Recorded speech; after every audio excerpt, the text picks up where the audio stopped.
Iš Suomijos sugrįžus į Lietuvą po kokių metų gyvenimas sukrito taip, kad vėl išvykau į studijų mainus. Ir šį kartą į Portugaliją. Ir nežadėjau tęsti šio projekto, bet prieš išvažiuojant taip atsitiko, kad žmonės iš aplinkos, Nida Off komanda, pakūrė man mintį, kad gal visai verta tęsti šitą projektą.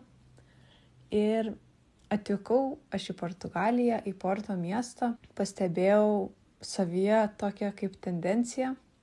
Po 2 savaičių pakirto mane. Naujos vietos džiaugsmas, bet to pačiu ir stiprus liūdesys, kuris tikriausiai buvo ir ilgesys, namų ilgesys. Mąsčiau, kad reikia ir čia tęsti projektą. Ir vaikštau tomis Portugalijos gatvelėmis ir ten niekur nėra Lietuvos. Taip kaip Suomijai, daug panašesnių dalykų, o ten visiškai kita kultūra.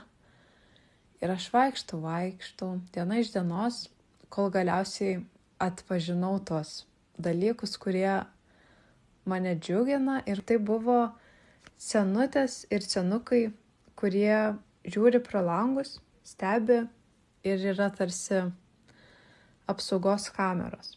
Tad visą projektą Portugalijoje ir pastačiau ant to, kad ieškojau ir bandžiau nufotografuoti senus žmonės žiūrinčius pro langus.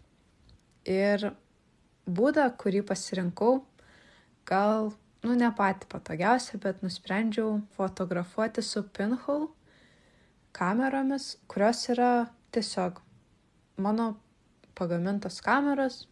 Ir turėjau 3. Tai viena buvo iš sausainių pakelio ir 2 buvo iš saldainių. Tai viskas vykdo taip. Aš vaikščiodavau tomis gatvelėmis ir jau kai pradėjau daryti projektą, atrodo, visos močiutės išsislapstė, nebeliko. Bet pasisekdavo vis tiek, rasdavau jų.